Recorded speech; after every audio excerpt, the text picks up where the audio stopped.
Muy bien. Bueno, indicarles que todas las sesiones que nosotros tenemos aquí en Vivir la Ciencia, todas las sesiones son grabadas y posteriormente se les comparte la grabación. Vamos a iniciar por aquí.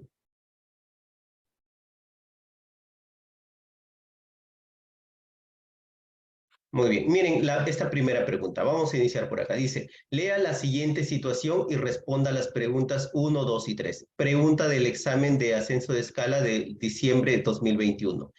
Nos dicen por aquí, una docente se encuentra desarrollando una unidad didáctica sobre las características del suelo. En ese contexto, en una de las sesiones de aprendizaje, un equipo de estudiantes presenta la siguiente propuesta de indagación. Nuestro equipo va a identificar qué tipo de suelo retiene mayor cantidad de agua. Estas palabritas son importantes, ¿no? Ir concentrándonos en qué es lo que nos pide toda esta lectura. No, miren aquí dice, nuestro equipo va a identificar qué tipo de suelo retiene mayor cantidad de agua. Entonces, esto es importante que lo subrayemos en nuestro examen, ¿no? Vamos a ir subrayando ahí con nuestro lápiz. Para ello, vamos a realizar lo siguiente. 1. Conseguir los siguientes materiales. 6 muestras de suelo. Miren, vamos a conseguir 6 muestras de suelo. 2 muestras de suelo arcilloso, 2 muestras de suelo arcilloso, 2 muestras de suelo arenoso y 2 muestras de suelo orgánico. Cada muestra de suelo debe pesar 50 gramos. Cada muestra debe pesar 50 gramos. Recuerden que tenemos 6 muestras por aquí. 6 vasos descartables transparentes, ¿no? Cada muestra debe pesar 50 gramos. 6 vasos descartables transparentes. 6 tacitas o vasitos medidores de los que se usan para tomar jarabe. Agua también, ¿no? Agua. Estos son todos nuestros materiales. En la base de cada vaso descartable se deben hacer 3 agujeros de igual tamaño. Miren, en la base de cada vaso, son 6 vasos. En la base aquí vamos a hacer 3 agujeros. 3 agujeros de igual tamaño. La ubicación y la distancia que separan los agujeros debe ser igual en los 3 vasos. Entonces tenemos que tener cuidado al momento de hacer esos agujeros, ¿no? Hacerlos en la misma ubicación, a la misma distancia. Colocar cada una de las muestras de suelo en los vasos. O sea, en cada vaso vamos a colocar 50 gramos de tierra, ¿no? Por ejemplo, aquí, de suelo arcilloso, aquí de suelo arenoso y aquí de suelo orgánico, ¿no? Aquí, en estos dos vasitos, suelo arcilloso, ¿no? 50 gramos, 50 gramos. Aquí, 50 gramos de suelo arenoso y 50 gramos de suelo arenoso. Y en el otro, 50 gramos de suelo orgánico y 50 gramos de suelo orgánico. Colocar cada una de las muestras de suelo en los vasos descartables, compactarlas y rotularlas, ¿no? Es importante rotularlas también para no confundir las muestras. Instalar una tacita o vasito medidor en la base de cada vaso descartable, de tal manera que sirva como colector de agua que se filtrará por los 3 agujeros. Entonces, aquí en la parte inferior vamos a colocar estos vasitos. Y en estos vasitos vamos a reseccionar la cantidad de agua que se derrame por aquí, por estos agujeros que tienen estos vasitos, ¿no? Posiblemente este experimento ya lo hemos desarrollado, posiblemente, ¿no? Lo hayamos hecho con nuestros estudiantes, pero si no lo hemos hecho de igual manera, el ministerio nos presenta la pregunta, pues, indicándonos todos los procedimientos. Así que lo hayamos realizado en aula o no, se puede desarrollar la pregunta. ¿Qué más me dicen aquí? Verter 10 mililitros de agua sobre cada una de las muestras de suelo. Después de 6 minutos, observar y registrar la cantidad de agua colectada en los vasitos medidores, ¿no? Entonces, estos vasitos que van a tener muestras de suelo arcilloso, arenoso y orgánico, pues le vamos a agregar agua. ¿Qué cantidad de agua le vamos a agregar? A ver, colegas, si hemos captado aquí la lectura. ¿Qué cantidad de agua le vamos a agregar? ¿Qué cantidad de agua? ¿Qué me dicen? A ver.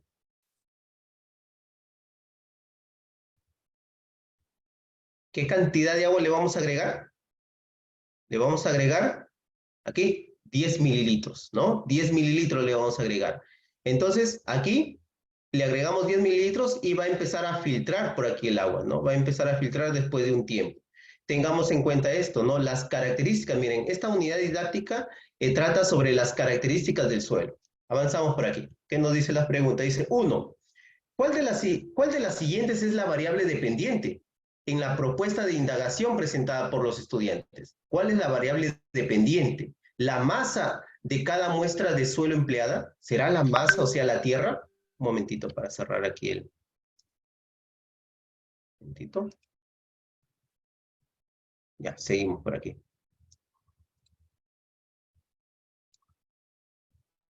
Ya. ¿Cuál es la variable dependiente en la propuesta de indagación presentada por los estudiantes? ¿Será la masa de cada muestra de suelo? O sea, esa masa, esa tierra. El tiempo transcurrido hasta que empieza a salir el agua de la muestra. La diferencia entre la cantidad de agua que ingresa y la que sale de las muestras. ¿Qué me dicen? A ver, ¿será la masa? ¿Será el tiempo transcurrido? ¿Será la diferencia? La diferencia entre la cantidad de agua que ingresa y la que sale de las muestras. Muy bien. Primer paso, colegas, leer muy bien la pregunta, ¿no? Leer muy bien la pregunta, imaginar, ¿no? Imaginar. Yo aquí he puesto algunas imágenes, pero todo esto en el examen nosotros tenemos que imaginar cómo es este experimento, esta propuesta de indagación que están haciendo los estudiantes. Entonces, ahora viene lo que tengo que conocer, variable dependiente. ¿Qué es la variable dependiente? La variable dependiente es el efecto. Nosotros vamos a tener una variable independiente y una variable dependiente. La variable independiente es la causa. La variable dependiente es el efecto. Otra cosa importante aquí en la variable dependiente es lo que se va a medir. Lo que se va a medir es la variable dependiente. Eso ténganlo en la mente, ¿sí? Lo que se va a medir es la variable dependiente. Entonces yo me hago la pregunta, ¿qué es lo que se va a medir? Eso, esa respuesta, ¿qué es lo que se va a medir? Eso es la variable dependiente. Por lo tanto, aquí, yo voy a medir la masa de cada muestra. Pregúntense ustedes aquí, porque aquí está la respuesta, ¿no? Me piden la variable dependiente. La variable dependiente es el efecto. Por lo tanto, la variable dependiente es lo que se va a medir. Y yo me pregunto, ¿qué es lo que se va a medir? A ver, en la A me dicen, la masa de cada muestra, lo que yo voy a medir es la masa de tierra en cada muestra. No, porque la masa, yo lo sé, es 50 gramos. En la B, lo que se va a medir es el tiempo transcurrido hasta que empieza a salir agua de las muestras. A ver, yo agarro mis 10 mililitros, lo echo en el vaso y empiezo a ver mi cronómetro, ¿no? Y después empiezo a ver que después de un tiempo, 10 minutos, después de 10 minutos, no sé, 9 minutos, empieza a gotear agua, ¿no? Empieza a gotear por aquí el agua y empieza a caer en este vasito, ¿no? Empieza a caer en este. Entonces, ¿qué es lo que se va a medir? El tiempo transcurrido hasta que empieza a salir agua de las muestras. La otra, miren, ¿qué dice? La diferencia entre la cantidad de agua que ingresa y la que sale de las muestras. La diferencia entre la cantidad de agua que ingresa y la que sale de las muestras. Entonces, una de estas es mi respuesta, ¿no? Una de estas. Vamos a ver por aquí. Ya, muy bien. Dice, a ver, la diferencia entre la cantidad de agua que ingresa y la que sale. Mire, en la que ingresa y la que sale. Aquí está mi respuesta. ¿Qué es lo que se va a medir? ¿No? ¿Y cómo calculo esta diferencia entre la cantidad de agua que ingresa y la que sale? El agua que ingresa son los 10 mililitros. Y el agua que sale, bueno, pueden ser en este vasito, pueden ser unos 3 mililitros, 4 mililitros, no sé, ¿no? Pero es lo que se recolecta ya aquí, ¿no? Lo que se recolecta. Entonces aquí efectivamente lo que se va a medir, que es la variable dependiente, es la diferencia entre la cantidad de agua que ingresa y la que sale. Eso es lo que se va a medir, ¿no? Eso es lo que yo voy a medir con mi cronómetro, el tiempo, ¿no? Eso es lo que yo voy a medir, la diferencia. Entonces yo agarro mi vasito y yo digo, oye, ¿cuánto se recolectó? Se recolectó 3 mililitros de agua. ¿Cuánto ingresó? 10, ¿no? Entonces ahí calculo mi diferencia. Entonces tengan presente esto, ¿no? Vamos a trabajar más preguntas referidas a dependiente e independiente también, la C. Muy bien, colegas, ¿ya? Seguimos por aquí, a ver. Recordemos algo aquí, causa-efecto, ¿ya? Causa-efecto. La causa es lo que nosotros manipulamos, es lo que cambiamos, escogemos, y el efecto es lo que se mide. El efecto es la variable dependiente, lo que se mide, ¿no? Es la variable dependiente. Y la causa es la variable independiente. La causa es lo que manipulamos, lo que escogemos, lo que cambiamos, lo que cambiamos. Eso es la causa, que es la variable independiente. Aquí, por ejemplo, de la variable independiente y la variable dependiente nace mi pregunta de indagación, ¿no? Aquí nace mi pregunta de indagación, ¿no? Y el estudiante puede relacionar aquí con estas dos variables. Nosotros le damos esta idea, ¿no? ¿De qué manera? ¿De qué manera, por ejemplo, aquí, el tipo de tierra, ¿no? ¿De qué manera el tipo de tierra influye en la cantidad de agua que ingresa y sale en las muestras? Porque dependiendo del tipo de tierra, si es arenosa, si es orgánica, pues dependiendo del tipo de tierra, va a ingresar y a salir agua en un determinado tiempo, ¿no? Entonces, nace aquí una pregunta, miren, puedo relacionarlo así también. ¿Cómo se relaciona? ¿Cómo se relaciona, ¿no? El tipo de tierra con la cantidad de agua que ingresa y que sale de las muestras. Entonces, variable dependiente, efecto. El efecto es lo que se va a medir. Y tú te preguntas, ¿no? ¿Qué es lo que se va a medir? Allá, ¿qué es lo que se va a medir? Y entonces aquí veo, ¿la masa? ¿Yo voy a medir la masa? No, no vas a medir la masa. Vas a medir el tiempo transcurrido desde que empieza a salir el agua. ¿Eso es lo que vas a medir? No, lo que vas a medir, exactamente lo que vas a medir es la cantidad, ¿no? La diferencia entre la cantidad de agua que ingresa y la cantidad de agua que sale, ¿no? Por eso es que agregas el agua, los 10 mililitros, y por eso es que recolectas al final el agua aquí. Entonces aquí tengan mucho cuidado, colegas, porque aquí hubo mucha confusión, ¿no? Entre la B y la C, ¿no? Para determinar variable dependiente. Tengan mucho cuidado. ¿Quedó claro, colegas, para avanzar con la 2? Creo que sí, ¿no? Cualquier cosita me levantan la mano o activan sus micrófonos, ¿ya? Avanzamos. Muy bien, maestro William, gracias. Dice 2, mire, luego de llevar a cabo la propuesta de indagación, los estudiantes observaron que la cantidad de agua recolectada era muy pequeña. Allá recolectaron en el vasito pues una cantidad muy pequeña. Claro, pues si agregaron solamente 10 mililitros, imaginen, ¿no? Para que pasen por esa masa de 50 gramos de tierra, ¿no? ¿Cuánto se va a recolectar? Imaginen, ¿y cuánto tiempo va a demorar también? ¿No? Era muy pequeña. Como para identificar diferencias significativas entre las muestras, tomando en cuenta lo observado por los estudiantes, ¿no? ¿Cuál de los siguientes ajustes es necesario realizar en la propuesta? La A, vamos a ver, la A. Dice, para cada tipo de suelo, incluir dos muestras ahora, dos muestras, de 100 gramos. Ahora ya no de 50 gramos, sino de 100 gramos. Y verter 20 mililitros.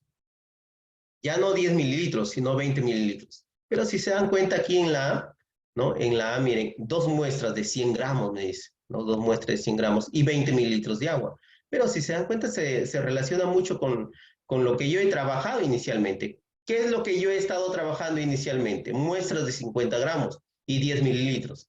¿Qué es lo que me está diciendo la A? Que trabajes con dos muestras de 100 gramos. Miren, el doble. 50 por 2, 100. 10 por 2, 20 mililitros, ¿no? El doble. Así que no se está haciendo casi ningún cambio aquí para la A, ¿no? Se está manteniendo una proporción. En la B, vamos a ver la B, dice, para calcular cada tipo de suelo, disculpen, para cada tipo de suelo, incluir dos muestras de 50 gramos, me dicen, dos muestras de 50 gramos, verter 20 mililitros de agua sobre una de las muestras y 50 mililitros de agua sobre la otra muestra. Allá, en una voy a verter 20 mililitros y en la otra 50 mililitros. Aquí ya hay un cambio, ¿no? O sea, las muestras lo estoy manteniendo, miren, 50 gramos y en una estoy agregando 20 mililitros y en la otra 50 mililitros. ¿Qué me dicen la C?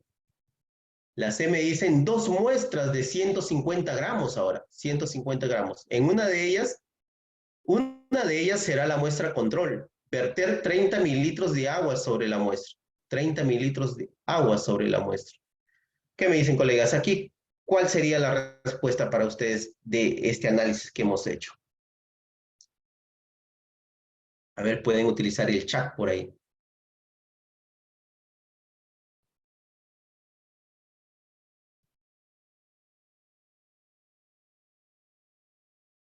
A ver, ¿cuál haríamos? ¿Cuál sería lo más adecuado, idóneo, lo que debemos hacer, ¿no? ¿Cuáles serían estos ajustes necesarios? Miren aquí. Aquí prácticamente en la A es lo mismo, ¿no? Es lo mismo. Entonces la A lo descarto. Entre la B y la C. ¿Por qué digo que la A es lo mismo? Porque la muestra era de 50 gramos, pero ahora ya no son 50 gramos, sino son 100 gramos, o sea, el doble. Eran 100 mililitros, ahora son 20 mililitros. Lo estoy multiplicando por 2 nada más. Entonces no estoy logrando nada aquí entre la B y la C. Miren, La dos B. muestras de 100, exacto, ¿no? La B sería. Ok. Porque miren, aquí dos muestras de 150 gramos aquí. Y 30 mililitros de agua. Prácticamente también sería aquí lo mismo, ¿no? Porque sería 50 por 3. 50 por 3, 150. 10 por 3, 30 mililitros. O sea, estoy haciendo lo mismo, sino que estoy aumentando cantidad, pero es proporcional, así que el resultado va a ser prácticamente algo similar. Pero algo diferente es esto, miren, la B. Y es lo más adecuado, ¿no? Es lo más adecuado, es lo que haríamos aquí, ¿no? Sería la B, ¿no? De una sola pregunta. Dice, miren, un docente se encuentra desarrollando una unidad didáctica que tiene como propósito que los estudiantes expliquen la naturaleza ácida y básica de las sustancias, ¿no? Un tema de química, ¿no? Que tratamos en ácidos y bases. Naturaleza ácida y básica de las sustancias. En una de las sesiones de aprendizaje, la docente plantea la siguiente pregunta a los estudiantes. ¿Cómo podemos identificar el valor de pH de las bebidas comerciales que solemos consumir? ¿No? ¿Cómo podemos identificar este valor de pH? Miren, ¿cómo podemos identificar el valor de pH? ¿No? Entonces, pH, por ejemplo, de limón, pH de la gaseosa, entonces tienen su diferente tipo de pH. Entonces, ¿cómo podemos identificar el valor del pH? Los estudiantes conforman equipos para dar respuesta a la pregunta planteada por el docente. A continuación se presenta la respuesta de uno de los equipos. 1. Conseguir muestras de 3 bebidas comerciales más consumidas por los estudiantes: el yogur, la gaseosa y el refresco sabor a limón. Las bebidas más consumidas fueron identificadas en base a una encuesta que realizamos hace tiempo. Entonces, ellos ya han realizado una encuesta entre sus compañeros preguntando qué es lo que más consumes. Entonces, eso es lo que más consumen, ¿no? Yogur, gaseosa y refresco sabor a limón. 2. Emplear papel tornasol azul, el cual cambia de color azul a rojo cuando está en contacto con una sustancia de pH ácido. Y se mantiene de color azul cuando el pH de la sustancia es básico, ¿no? Y el papel tornasol lo tenemos por aquí, ¿no? Si el papel de tornasol azul yo lo sumerjo en una sustancia que es ácida, ¿no? Es ácida, entonces lo que va a hacer el papel de tornasol se pone de color rojito, rosadito, así se pone este color. Y eso me indica de que es un ácido, ¿no? Es un ácido. Y si no cambia de color, si se mantiene prácticamente algo similar a lo que vemos aquí, celeste, azul, así, que lo vemos de este colorcito, pues significa que es básico, ¿no? Entonces, si se pone rojito, es ácido. Emplear papel de tornasol azul, me dicen, el cual cambia de color azul a rojo cuando está en contacto con una sustancia ácida. 3. Con un gotero, extraer una gota de cada una de las bebidas y colocar sobre el papel de tornasol azul. Agarro un papelito y cojo una gotita de cada una de esas bebidas y lo pongo en contacto con el papel de tornasol. 4. Esperar unos segundos a que se coloree el papel tornasol para determinar el pH de cada una de las muestras. 5. Repetir el paso 3 y 4 por lo menos 2 veces para cada bebida, ¿no? Van a repetirlos aquí. Registrar los datos en esta tabla. Yogur, gaseosa, refresco, sabor a limón. Marcas como, bueno, acá la marca, ensayo 1, ensayo 2 y ensayo 3, ¿no? Entonces les va a dar pues el color en rojo, rojo y rojo, ¿no? Porque son sustancias ácidas estas tres. Entonces, pero miren aquí lo que el docente plantea, ¿no? ¿Cómo podemos identificar el valor de pH? El valor de pH. O sea, está hablando ya de un valor numérico, ¿no? Sabemos que la escala de pH va de 0 a 7 y de 7 a 14, ¿no? De 0 a 7, ácidos. En 7, neutro, y de 7, bueno, para arriba, hasta 14 son básicos. Entonces, pero aquí van a identificar a través de la coloración y decir que son ácidos, ácidos y ácidos, pero no van a identificar valor, miren, no van a identificar un valor. Tengan en cuenta eso. Dice, ¿cuál es el error que se evidencia en la propuesta del equipo de estudiantes? A, utilizar solamente papel de tornasol azul sin incluir el papel de tornasol rojo. ¿Para qué van a utilizar el papel de tornasol rojo, no? El papel de tornasol rojo, si el azul es para sustancias ácidas, el rojo, el papel de tornasol rojo, que lo tenemos por aquí también, es para sustancias básicas. B, identificar si las bebidas son ácidas o básicas en lugar de determinar el valor de pH. Recuerden que la docente o el docente hablaba sobre esto, sobre valor. Emplear bebidas de una sola marca o fabricante en lugar de incluir varias marcas de la misma bebida. Miren, ¿cómo ven, no? Esta preguntita que el ministerio nos plantea ahí. Basta con leerlos con tranquilidad en el examen, ¿no? Y con mucha confianza para dar con la respuesta, ¿no? Y eso sobre todo, ¿no? Ir con mucha confianza al examen, mucha confianza, ¿no? Y para tener, pues, confianza en un examen hay que prepararse, pues, ¿no? Es lo mismo con nuestros estudiantes, ¿no? Generalmente a veces nuestros estudiantes desaprueban porque no han estudiado con confianza, no tienen la confianza. La confianza es lo que nos ayuda a ganar, ¿no? Es lo que nos ayuda a triunfar, la confianza. Entonces, eso es lo principal, tener confianza. ¿Y cómo logro confianza? Pues preparando, ¿no? Preparándome, leyendo, ¿no? Conociendo. Yo sé, yo conozco y listo. Y vas a un examen, ¿no? Entonces, colegas, aquí, ¿qué me dicen? ¿Cuál sería la respuesta en lo 8? ¿Cuál es el error que se evidencia? Utilizar solamente papel de tornasol azul, sin incluir el rojo, identificar si las bebidas son ácidas o básicas, en lugar de determinar el valor de pH, ¿no? Este sería nuestro error, ¿no? Aquí, porque no están determinando el valor de pH, el valor numérico, allá, pH 4.5, pH 5, pH 5.5. No están identificando el valor de pH, solamente están identificando allá. Lo sumergen con una gotita y dicen es ácido. El otro también es ácido y el otro también es ácido, pero no hay valores. Por lo tanto, aquí está el error. Vamos bien, colegas, ¿no? Vamos por aquí. Y bueno, cambian del color azul al rojo y el otro del rojo al azul, el papel de tornasol. Y aquí tenemos algunos indicadores, ¿no? Por ejemplo, la fenoltaleína. Este es el que quizás nos puedan colocar por ahí en un examen, ¿no? Entonces, color, en una solución ácida, la fenoltaleína es incoloro, o sea, no va a cambiar de color, pero si es básico, se va a poner de color rosadito, ¿no? Rosa fucsia, se va a poner un color rosadito. Pero si es ácida, no pasa nada, se va a mantener incolora.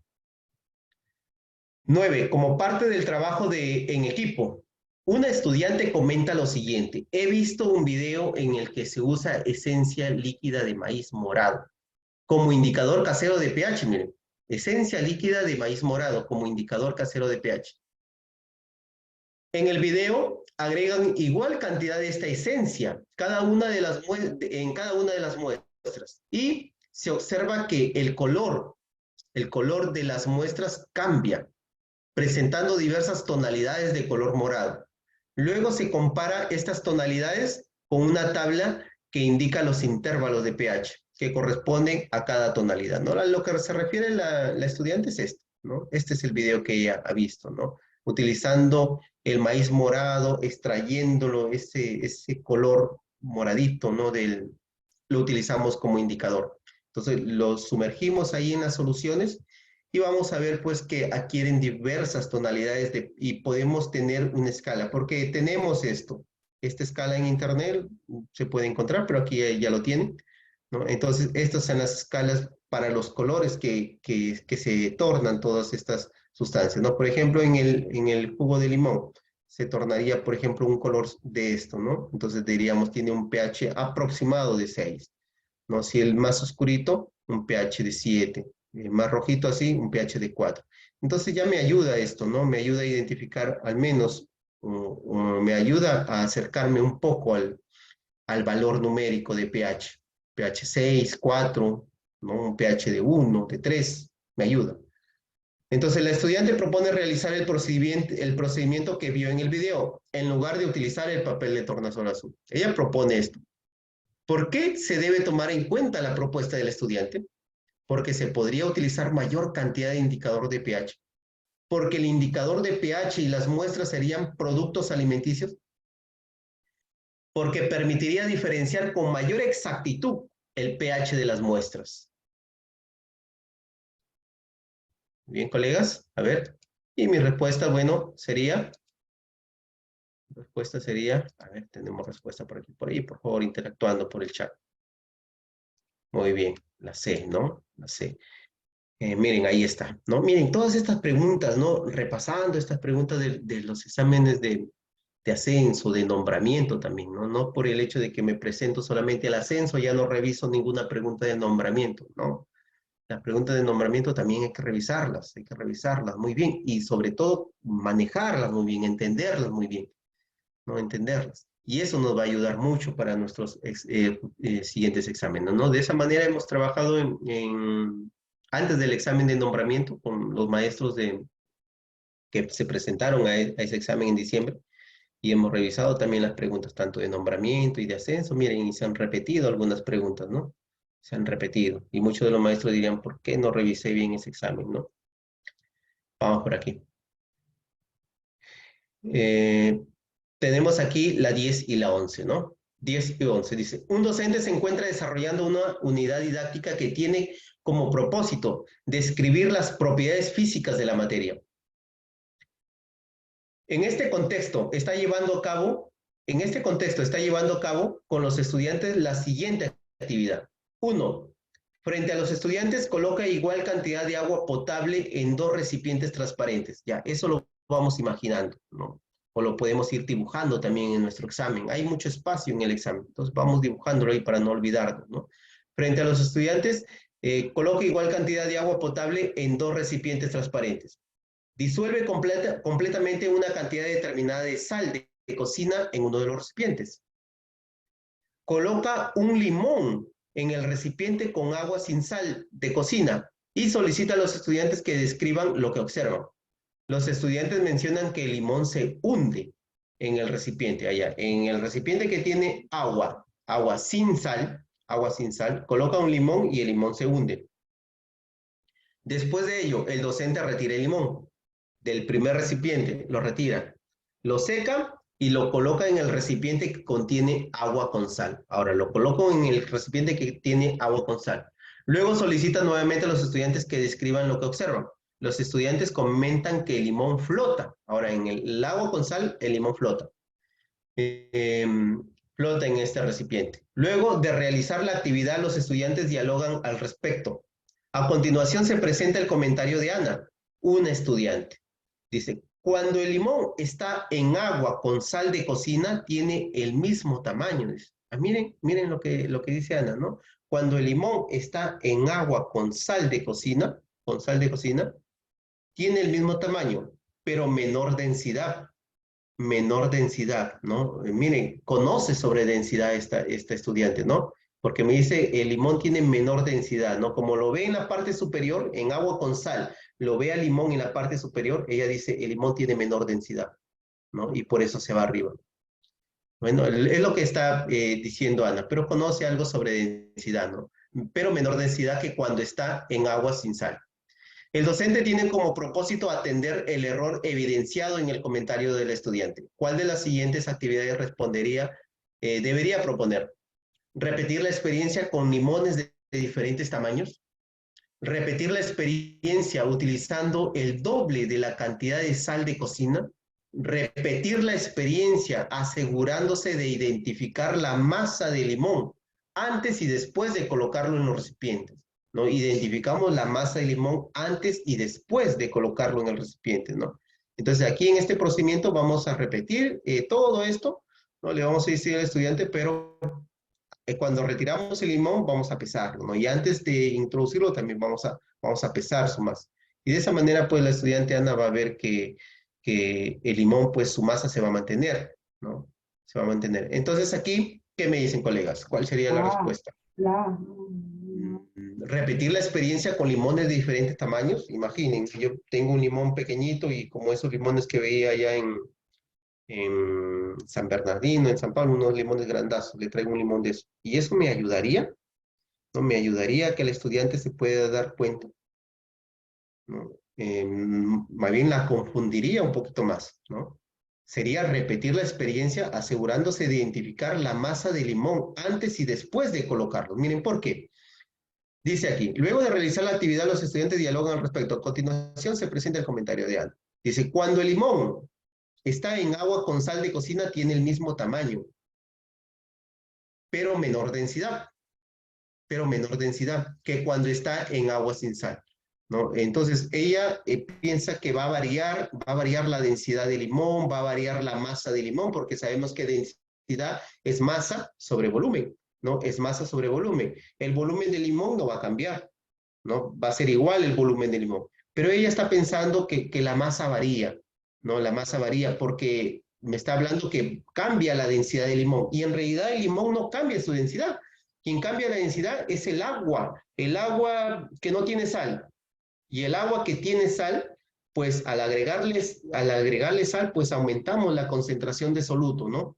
Aumentamos la concentración de soluto, por lo tanto va a tener una mayor densidad el agua con sal. Vamos por aquí. Cualquier cosita me comunican, ¿ya? Miren, luego el docente y los estudiantes tienen como propósito medir el volumen del limón.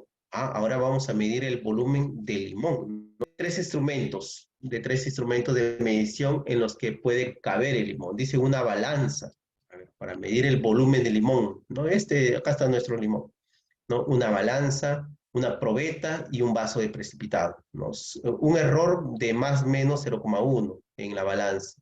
En la probeta más o menos 2 mililitros y en el vaso de precipitado más o menos 10 mililitros. Dice, ¿cuál de los instrumentos es el más pertinente emplear para medir ese volumen de limón? ¿Cuál sería el más pertinente para medir el limón? ¿Me ayudaría a medir el limón, la balancita? ¿No? Cojo mi limón, lo pongo aquí en la probeta, ¿no? La probeta, miren, estoy entre estos dos, pero la probeta es más exacta, ¿no? La probeta es mucho más exacta en comparación con este vaso de precipitado.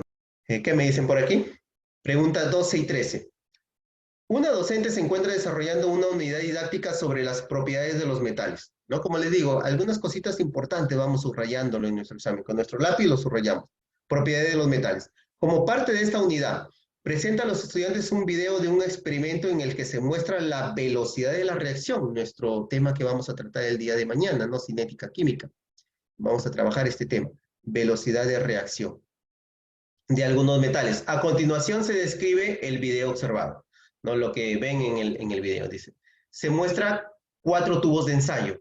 En cada tubo se coloca un metal diferente, pero en igual cantidad, 0,015 mol, ¿no? 0,015 mol vamos a colocar en cada tubito, en cada tubito. El tubo contiene zinc en polvo. El tubo 1, zinc. El tubo 2, magnesio en polvo. El tubo 3, hierro en polvo.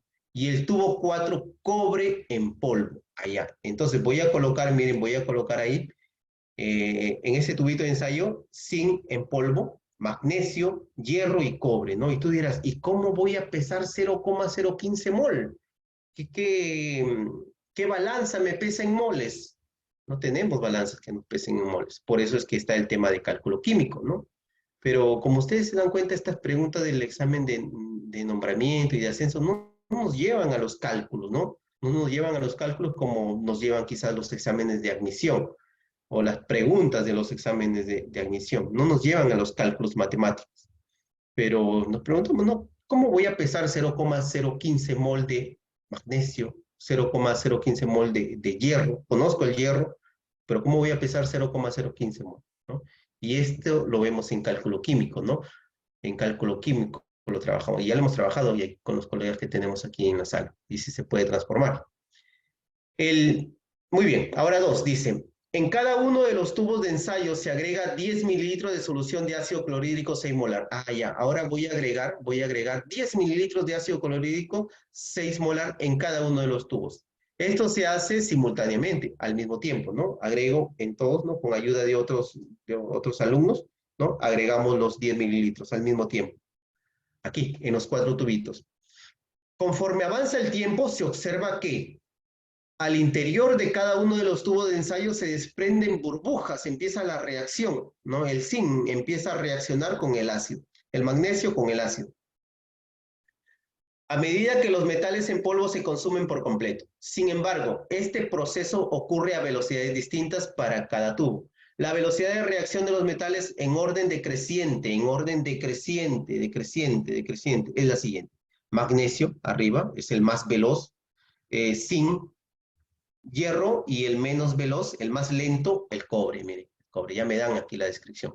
Luego se muestra Se muestra que las soluciones que quedaron en los tubos de ensayos tienen, bueno, son ácidos, ¿no? Tienen pH ácido, ¿no? Las soluciones que quedaron aquí en los tubitos tienen pH ácido. En el experimento presentado en el video, ¿cuál es la variable independiente? Variable independiente. Recuerdan que en la pregunta anterior vimos dependiente, ¿no? Ahora me dicen independiente, ¿no? La independiente, vamos recordando, ¿no? La causa. La causa es lo que podemos manipular, es lo que podemos cambiar, es lo que nosotros podemos escoger, manipular, cambiar. ¿Qué yo puedo manipular? ¿Qué yo puedo cambiar? ¿No? Aquí. Entonces, aquí, ¿qué me dicen? ¿Qué podemos cambiar? El volumen del ácido clorhídrico, la identidad química del metal empleado, ¿no? El tiempo que demoran los metales en consumirse, ¿no? Esta es mi variable independiente, ¿no? Es lo que podemos, es la causa. Tengamos en cuenta esto, es la causa, ¿no? Es lo que, esta causa va a originar un efecto allá. Y este efecto, pues este efecto es la reacción, ¿no? Que se da, esa velocidad. Entonces, ¿cuál es esta causa? ¿No? ¿Qué es lo que yo puedo manipular, cambiar, escoger? ¿No? Y es esto, ¿no? La identidad química de los metales. ¿Por qué? ¿Por qué la identidad química de los metales? Uno, su identidad química de uno, bueno, es el zinc. Y yo lo estoy cambiando. Yo estoy manipulando, estoy cambiando, estoy escogiendo. Allá voy a escoger zinc, voy a escoger magnesio, voy a escoger hierro. Estoy cambiando cobre y con ellos voy a trabajar con zinc, con magnesio, con hierro y con cobre. Entonces, la identidad química del metal. La identidad química del metal. ¿Quién me da la identidad química del metal? Pregunta de examen de nombramiento, de examen de nombramiento, la identidad química. La identidad química está dada por quién? Por el Z, por el número atómico, ¿no? Y sabemos que el número atómico del zinc es diferente al número atómico del magnesio. El número atómico del magnesio es diferente al del hierro. Cada elemento químico tiene un número atómico específico, ¿no? Por ejemplo, yo les digo número atómico 1, y ustedes se ponen a pensar en el hidrógeno. Número atómico 20, calcio. Número atómico 56, número atómico 6, número atómico... Entonces, pensamos en un elemento químico dependiendo de cada número atómico específico, ¿no? Pensamos en cierto elemento químico.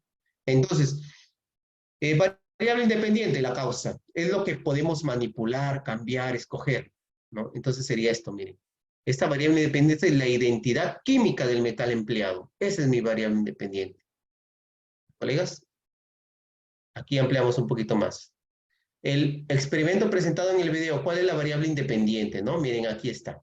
La velocidad de la reacción de los metales en orden decreciente, ¿no? Magnesio era el más veloz, el zinc, el hierro y por último el cobre. Nos decían causa-efecto. Causa es lo que podemos manipular, cambiar, escoger. Efecto es lo que se va a medir. La causa y el efecto. El efecto, la velocidad de la reacción. Esta causa tiene un efecto y ese efecto es la velocidad de la reacción. La causa es la identidad química del metal, ¿no? Esta velocidad de reacción pues depende mucho de qué elemento químico es. Allá es zinc, es magnesio, es hierro y el cobre, ¿no? Y va a tener una diferente velocidad de reacción. Recuerden que la causa es la variable independiente, ¿no? Y el efecto es la variable dependiente, ¿no? También podemos tener variables intervinientes, ¿no? Aspectos que pueden modificar los resultados, ¿no? Pueden modificar aquí los resultados, las variables intervinientes. Y de nuestras variables independientes y nuestras variables dependientes nace nuestra pregunta indagatoria, ¿no? Por ejemplo, aquí lo mismo, miren, ¿de qué manera influyen? Esto ayuda a nuestros estudiantes a que puedan formular sus preguntas de indagación, ¿no? ¿De qué manera, ¿no? Aquí, la identidad química del metal influye en la velocidad de la reacción, ¿no? ¿De qué manera la identidad química del metal influye en la velocidad de la reacción? Muy bien, maestro William. Vamos con otra preguntita por aquí. 13. Luego de observar el video, la docente promueve que los estudiantes comenten lo que han comprendido. A continuación se presentan las afirmaciones por 3 estudiantes. ¿Cuál de las afirmaciones de los estudiantes es correcta? ¿Cuál de estas afirmaciones es la correcta? Dice, Armando dice, la reacción química se puede llevar a cabo porque el metal no está entero, sino en polvo.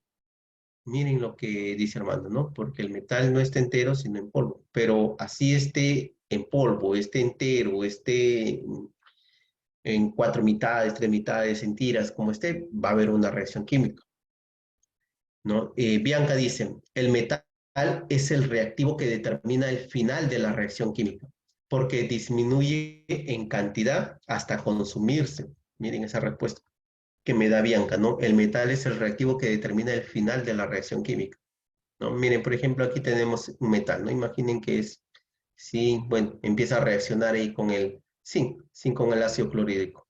Empieza a reaccionar y empiezan a salir burbujas de hidrógeno ahí, ¿no? Pero llega un momento en que ya no salen burbujas ya, ¿no? Se acabó la reacción, ¿no? Dice aquí Bianca, el metal es el reactivo que determina el final de la reacción, ¿no? Y el final de la reacción química, pues lo determina el reactivo limitante. Y en este caso el reactivo limitante es el hierro, porque disminuye en cantidad hasta consumirse. Carol dice, el desprendimiento de burbujas durante la reacción se debe a la formación de un gas tóxico. El gas que se libera es hidrógeno, de un gas tóxico, porque el ácido clorhídrico es tóxico. Ya, el ácido clorhídrico es tóxico, se va a liberar un gas, y también ese gas es tóxico, dice. Pero nosotros sabemos que el hidrógeno no es tóxico. Entonces, el reactante que se consume primero es el reactivo limitante, ¿no? Aquí estaría Bianca, sería nuestra respuesta, ¿no? La correcta. 14.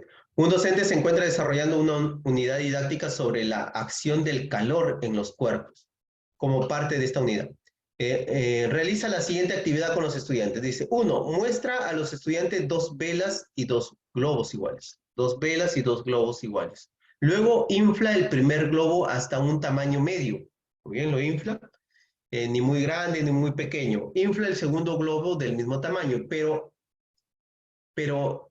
aquí, en este segundo globo, del mismo tamaño que el anterior, ¿no?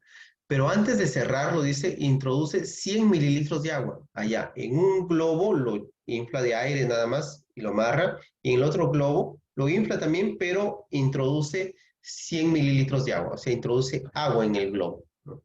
Dice, a temperatura ambiente.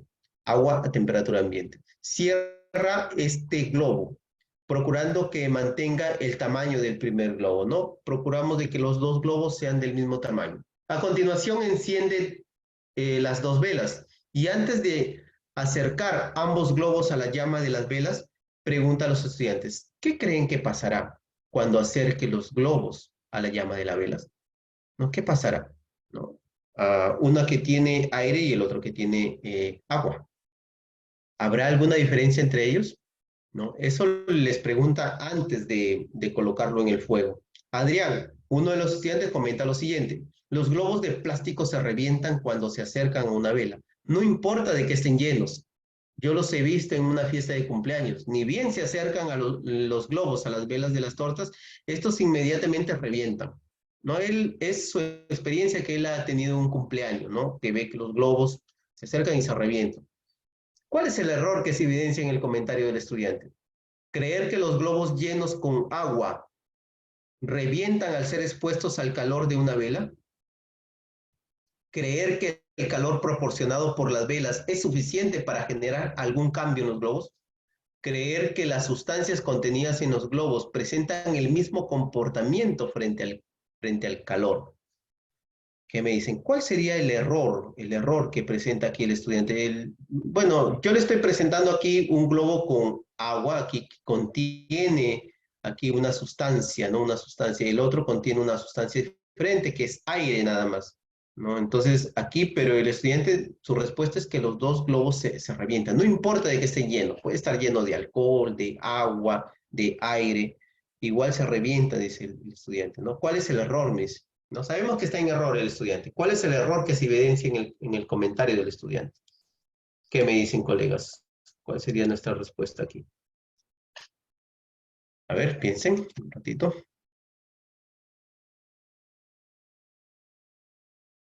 La C. Muy bien, maestra. Muy bien, muy bien. Exacto, ¿no? Tenemos ahí, sería la C. Creer que las sustancias contenidas en los globos presentan el mismo comportamiento frente al calor. ¿no? Él piensa que tienen el mismo comportamiento y cuando lo acercan, pues se va a sorprender, ¿no? El estudiante, se va a sorprender mucho. Un docente se encuentra desarrollando una unidad didáctica que tiene como propósito describir las características de los gases ideales. A continuación se presenta una de las actividades realizadas con los estudiantes. El docente dibujó 4 globos iguales y al interior de cada uno de ellos escribió respectivamente, ¿no? En la pizarra dibujó un globo, un globo, un globo y otro globo.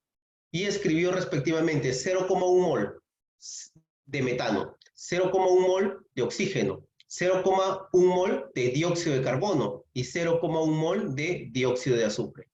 ¿No? En todos, ahí en la pizarra, escribe 0,1, 0,1, 0, todos tienen 0,1 mol.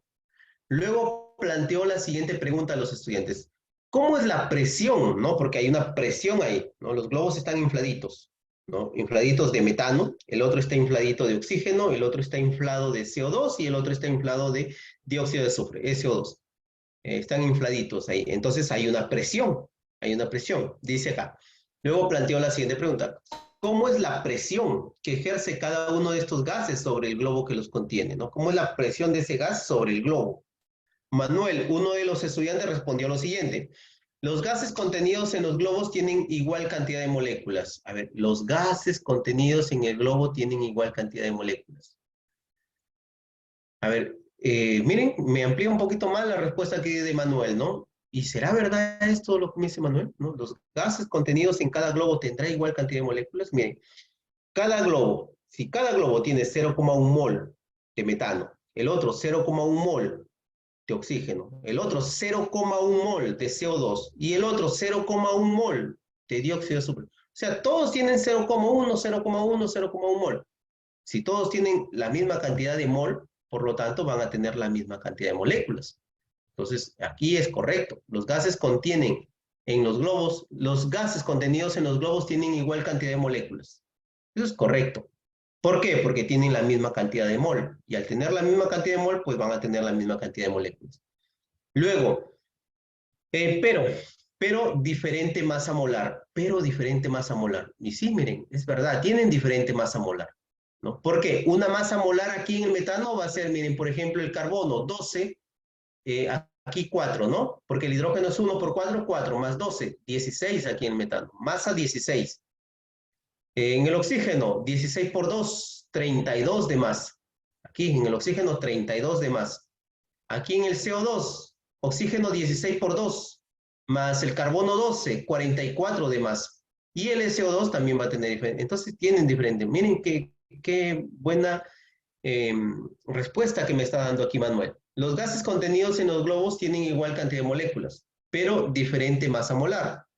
Por lo tanto, la presión que ejerce cada gas en el globo que lo contiene, es diferente. Por lo tanto, la presión que ejerce cada gas en el globo que lo contiene es diferente. A mayor masa molar, mayor presión, me dice. A mayor masa molar, mayor presión. Considerando que los gases se comportan de manera ideal, ¿cuál es el error que se evidencia en la respuesta del estudiante? Y eso es lo bonito de las preguntas del ministerio que nos dicen aquí, miren, ¿cuál es el error? El error que se evidencia en la respuesta del estudiante. Y yo ya vi dónde está su error ya. Aquí dice, a ver, creer que la presión ejercida por los gases en los globos es proporcional a su masa molar. Él cree eso, ¿no? Él cree que a mayor masa molar, mayor presión. ¿Y será así o no? Y para tener mayor, pues, conocimiento con respecto a esto, pues tengo que conocer muchos problemitas de gases, ¿no? Desarrollar muchos problemitas de gases. Los gases vamos a verlo el próximo mes. En el próximo mes estamos viendo el tema de estado gaseoso por completo, todo el tema de estado gaseoso.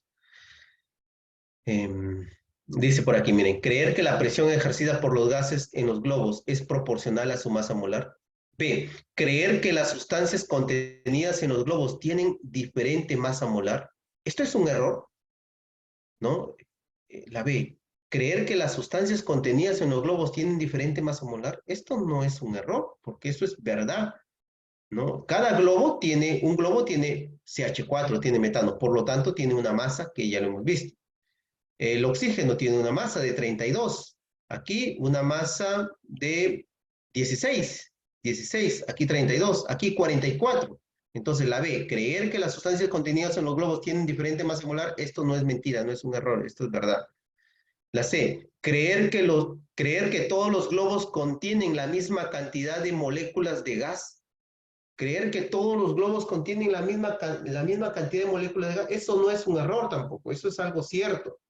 Como cada globo contiene 0,1 mol, 0,1 mol de oxígeno, 0,1 mol de CO2 y 0,1 mol de SO2, entonces van a tener la misma cantidad de moléculas. Van a tener la misma cantidad de moléculas. Entonces, miren, puede que yo no sepa aquí la A, ¿no? Pero yo puedo saber que la B no es un error. Yo puedo saber que la C no es un error. Por lo tanto, yo digo aquí, el error es la... Miren, y aquí les demuestro, ¿no? Con el pavo ratón. Dice pavo ratón. Presión por volumen R por T. Y las moles es la masa entre la masa molar. Masa entre masa molar. ¿Qué pasa si aumenta la masa molar? Si aumenta la masa molar, pues yo me doy cuenta aquí que la presión va a disminuir. ¿No? Si aumenta la masa molar, la presión disminuye. Si este numerito disminuye, la presión aumenta.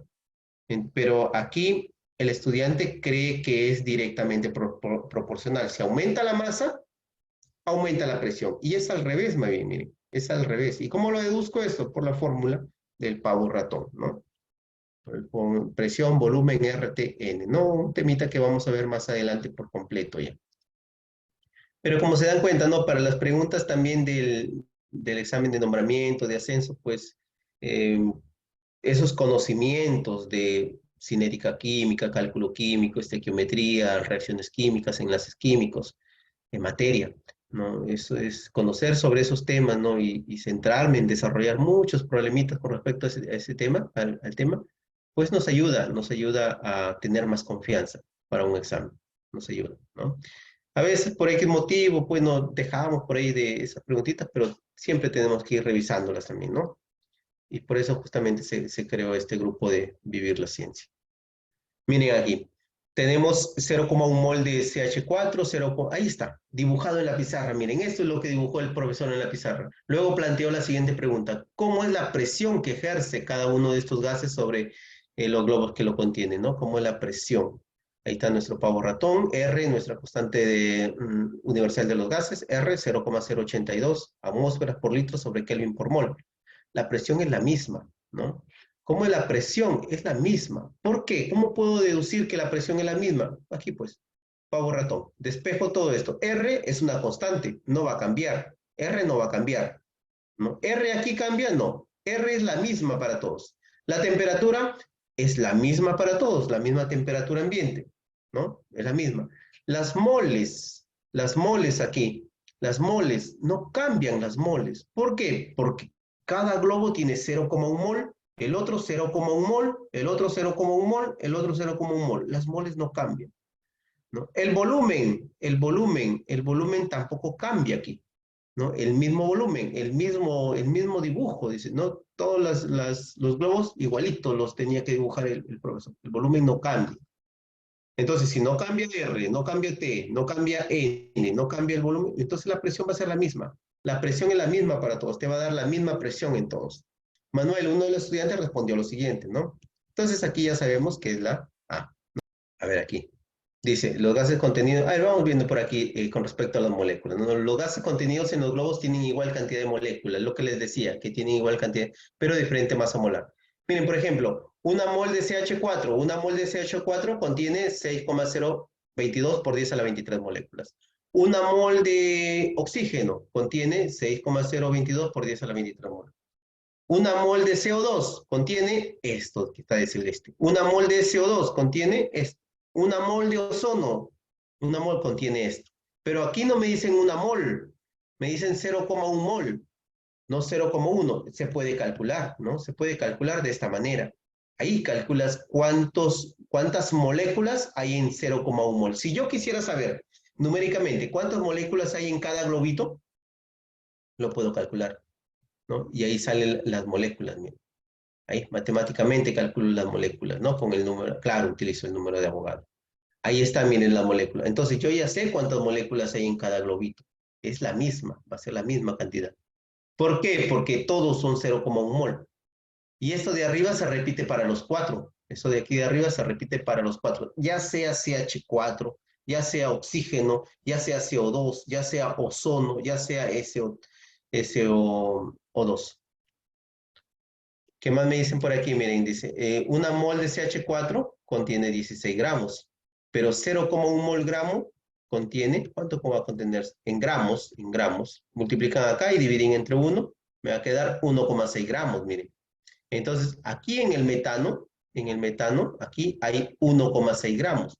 Pero si yo me voy al CO2, para hacer la comparación, que no hay la misma masa, miren, el CO2 es 44 gramos. ¿Cómo sé que hay 44? 16 por 2, más 12, 44.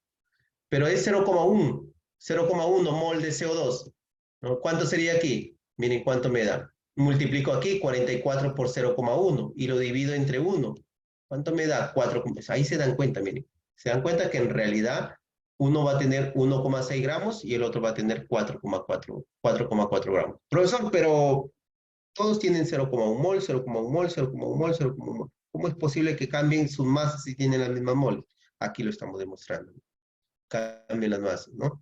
Las masas son diferentes. 16. En otra de las sesiones de aprendizaje, el docente realizó la siguiente actividad con los estudiantes. Infló un globo asegurándose de no inflarlo a su máxima capacidad. Luego le hizo un nudo. Allá, pero acá, ¿qué dice? Luego le hizo un nudo. Colocó el globo en el interior de una jarra de plástico transparente con tapa. Ahí está la jarra. Ahí está la jarra. Por el pico de la jarra agregó agua caliente, ¿no? Le agregamos agua caliente, hasta la mitad de la capacidad. Solicitó a los estudiantes observar y registrar lo que sucedía. Miren aquí, al contener agua caliente esta jarra, ¿no? Al contener agua caliente, pues lo que va, y este globito contiene un gas, aire en este caso, ¿no? Contiene ahí un gas. Entonces lo que va a hacer esta agua caliente va a empezar a calentar el gas que está aquí. No empieza a calentar. Y por lo tanto, el gas, al aumentar su temperatura, pues lo que va a hacer es que se va a expander, ¿no? Se va a empezar a expander más, va a aumentar su volumen. Dice, finalmente el docente preguntó a lo siguiente, dice, ¿a qué se debe el cambio observado en el globo después de haber entrado en contacto con el agua caliente? ¿Qué es ese cambio que el globo empieza a aumentar su volumen? Dice, ¿cuál es el propósito de la actividad realizada por el docente? ¿Cuál es el propósito que él quiere con esta actividad? A, que los estudiantes establezcan relaciones entre el volumen y las temperaturas de los gases, ¿no? Y esto es lo que nosotros colocamos en nuestras sesiones, ¿no? ¿Cuál es el propósito de la actividad? Eso es lo que nosotros le indicamos al estudiante al momento de iniciar la sesión, ¿no? ¿Cuál es el propósito? Dice que los estudiantes establezcan relaciones entre el volumen y la temperatura de los gases. Que los estudiantes identifiquen cómo se equilibra la temperatura del globo con la del agua. Que los estudiantes establezcan la diferencia entre la densidad de los líquidos y la de los gases. Se vaya un poquito más complicado esto, ¿no? Sería aquí simplemente nuestra respuesta, la A, maestra, sí, exacto. La A, ¿no? Y claro, pues, ¿no? Al aumentar la temperatura, no miren cómo los gases, aquí tenemos a una temperatura, ¿no? Pero aumentamos la temperatura por aquí y miren cómo los gases empiezan a tener un mayor movimiento, ¿no? Clase que vamos a ver mañana, en cinética. Vamos a ver mañana, velocidad de reacciones. Dice aquí, pregunta 17, 18 y 19, ¿ya? Tenemos tiempo. Dice, como parte de una unidad didáctica sobre las propiedades de las soluciones, un equipo de estudiantes quiere indagar sobre cómo influye la temperatura del agua en la difusión de las sustancias. ¿Cómo influye la temperatura en la difusión de las sustancias, ¿no? ¿Cómo se difunden las sustancias? A continuación, se presenta la propuesta de indagación del equipo de estudiantes. Conseguir 3 vasos descartables y transparentes. Un colorante, 3 vasos, bueno, aquí estoy poniendo un atrás. Colorante verde, agua caliente, miren, agua caliente, agua a temperatura ambiente y agua helada. Agua caliente, agua a temperatura ambiente y agua helada. Mejor dicho, aquí yo voy a tener agua helada, o sea, agua fría a 5 grados centígrados. Aquí voy a tener agua a una temperatura de 27 grados centígrados. Y aquí voy a tener agua caliente que lo he colocado yo a 70 grados centígrados. Muy bien, ahí tengo esas 3 muestras. ¿Y qué hago? Dice, en la muestra A coloco 100 mililitros de agua caliente, en la otra 100 mililitros de agua a temperatura ambiente, y en la otra 100 mililitros de agua caliente, ¿no? Entonces, tienen 100 mililitros cada uno de estos recipientes, ¿no? 100 mililitros y 100 mililitros. 3.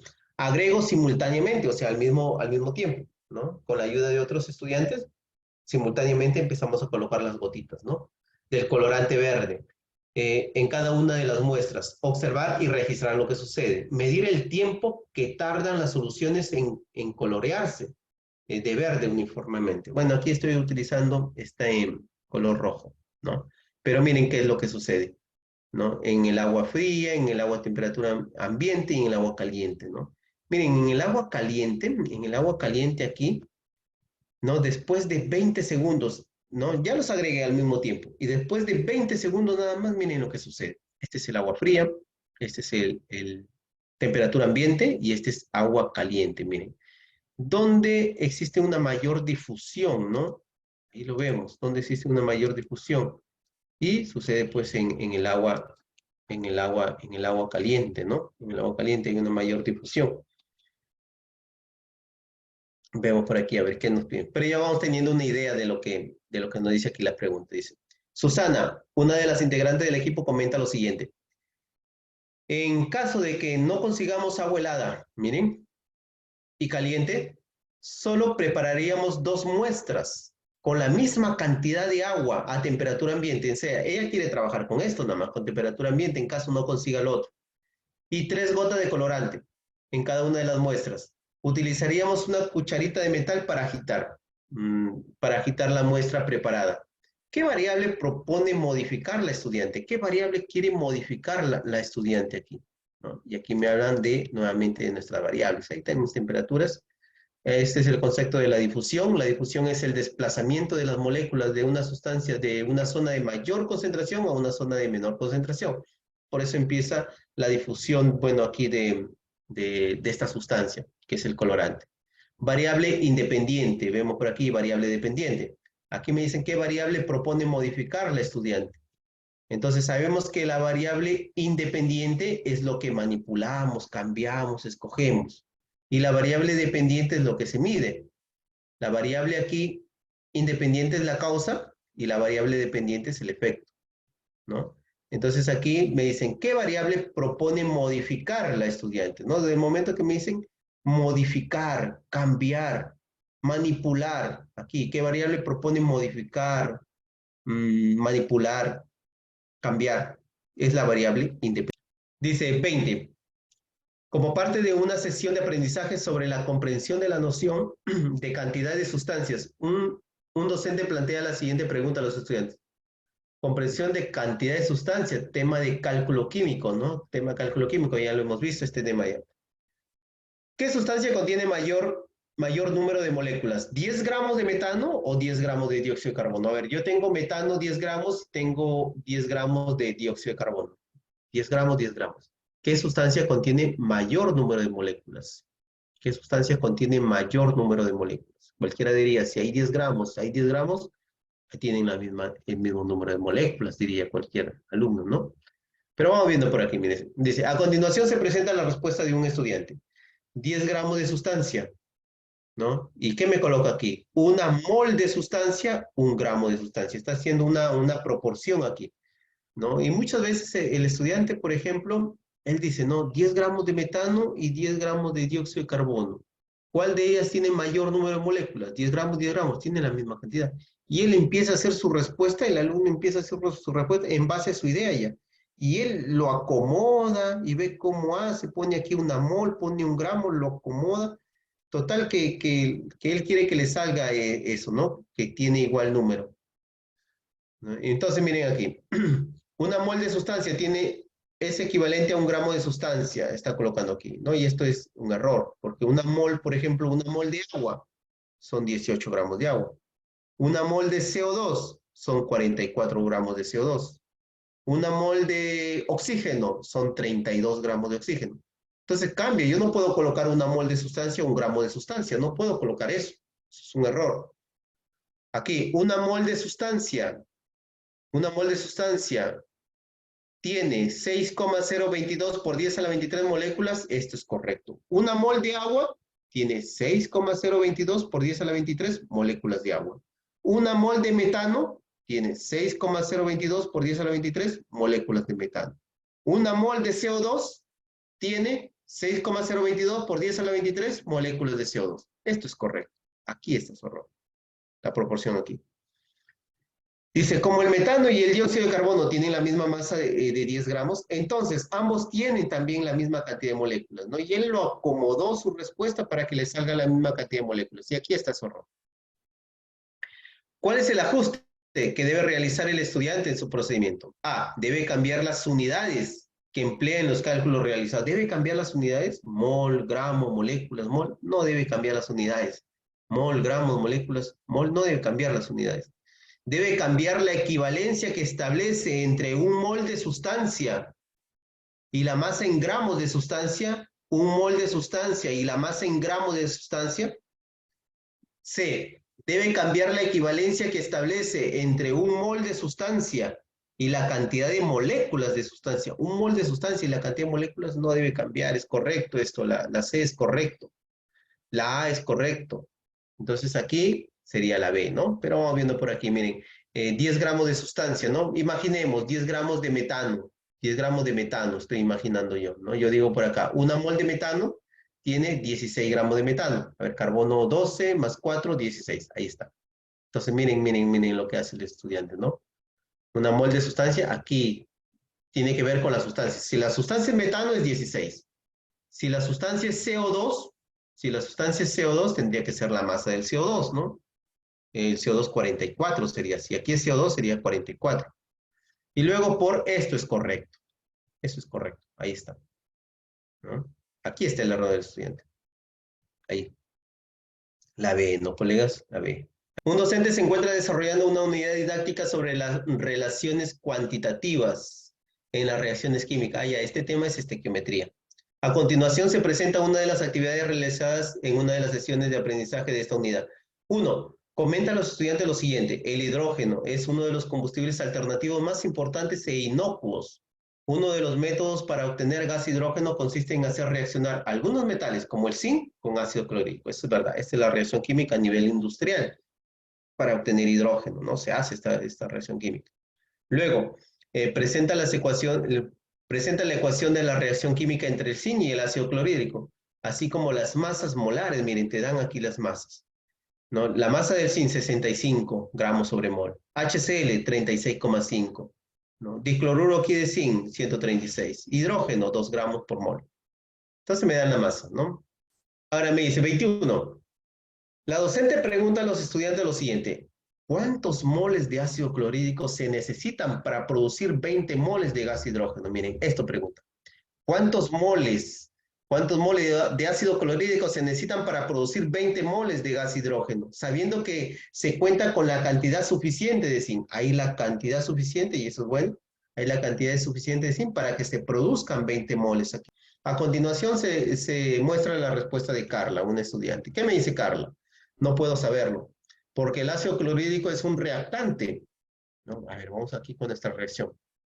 No puedo saberlo porque el ácido clorhídrico es un reactante. Aquí es un reactante.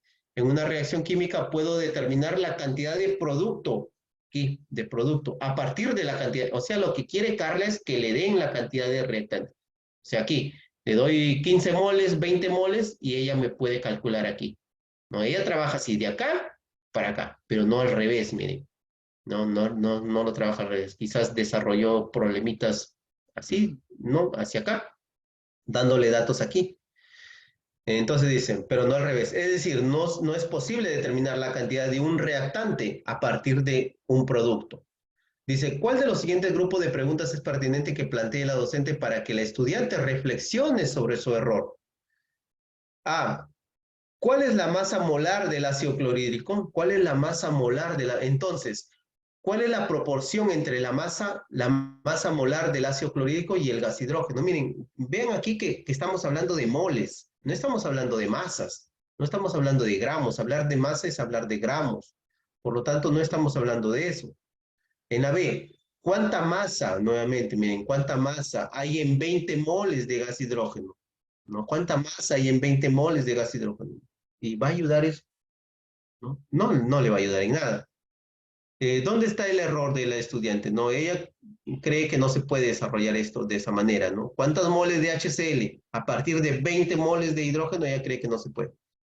C. ¿Cuáles son los coeficientes estequiométricos de la ecuación química? A ver, yo le pregunto a ella, ¿no? Carla, ¿cuáles son los coeficientes estequiométricos? Ella me va a decir 1, 2, 1 y 1. Muy bien. ¿Qué relación existe entre la cantidad de moles de los reactantes y productos? ¿Qué relación existe entre la cantidad de moles de reactantes y productos? Y ya me decirá ya, aquí en HCl yo tengo 2 moles. ¿Ya? ¿Y qué relación existe con el hidrógeno? Que tengo 1 mol. Ah, entonces, ¿de HCl cuánto tienes? 2 moles. ¿Y de hidrógeno cuánto tienes? 1 mol. ¿No? Entonces, colócalos acá. 1 mol y aquí 2 mol. Ahora, ¿se puede hacer o no se puede hacer? Ah, sí, profesor, sí se puede hacer. Entonces, mi respuesta, pues, bueno, el cálculo no te lo piden, ¿no? Sería la C. La C sería aquí la respuesta, ¿no? ¿Cuáles son los coeficientes estequiométricos? Esto me ayudaría a que Carla pueda darse cuenta de su error. Le ayudaría mucho. Luego la docente pregunta a los estudiantes lo siguiente: ¿cuántos gramos de cloruro de zinc, cuántos gramos de cloruro de zinc se obtienen si 10 mililitros de una solución de ácido clorhídrico 6 molar, 10 mililitros de una solución de HCl 6 molar, reaccionan completamente con zinc metálico? Martín, uno de los estudiantes presenta la siguiente respuesta. Miren, aquí está la respuesta de Martín. El docente tiene como propósito que el estudiante reflexione sobre el error evidenciado en su respuesta. ¿En cuál de los siguientes aspectos el docente debe centrar la retroalimentación? Debemos guiarnos con nuestra reacción química, ¿no? Esta pregunta viene del anterior, ¿no? Entonces, esa es mi reacción química. Entonces, miren aquí, ¿qué está haciendo aquí el estudiante, ¿no? Dice, ¿cuántos gramos de cloruro de zinc se obtienen si 10 mililitros de una solución de ácido clorhídrico? Me dicen, ¿cuántos gramos de cloruro de zinc se obtienen? Si 10 mililitros, me dicen, de una solución de HCl, aquí, 10 mililitros de una solución de HCl, 6 molar, está, 6 molar, reaccionan completamente con zinc, aquí, reaccionan con el zinc, ¿no? Entonces yo digo por aquí, pues yo sé que la molaridad es igual a moles entre volumen, ¿no? Tema de soluciones. La molaridad, aquí, la molaridad me lo dan, ¿no? Pero yo puedo despejar moles, ¿no? Moles. M por B. Moles va a ser igual M es 6. Volumen, 0,01, miren. ¿Cuánto me quedan las moles? 0,06 moles, ¿no? 0,06 moles. Esas son las moles. ¿Pero qué está haciendo Martín? Miren. Martín, aquí, bueno, son 0,6 moles. Aquí, si yo quiero ver gramos del cloruro de zinc, son 136. Te lo dan también este valor, te lo dan. 136 te lo dan ahí, ¿no? Y aquí serían 2 moles. Esta es la proporción. 2 moles aquí y aquí gramos. Como aquí me hablan de gramos, yo trabajo con gramos, 136 gramos, ¿no? Entonces aquí está el error del estudiante. Miren, él me está colocando 6 moles de HCl.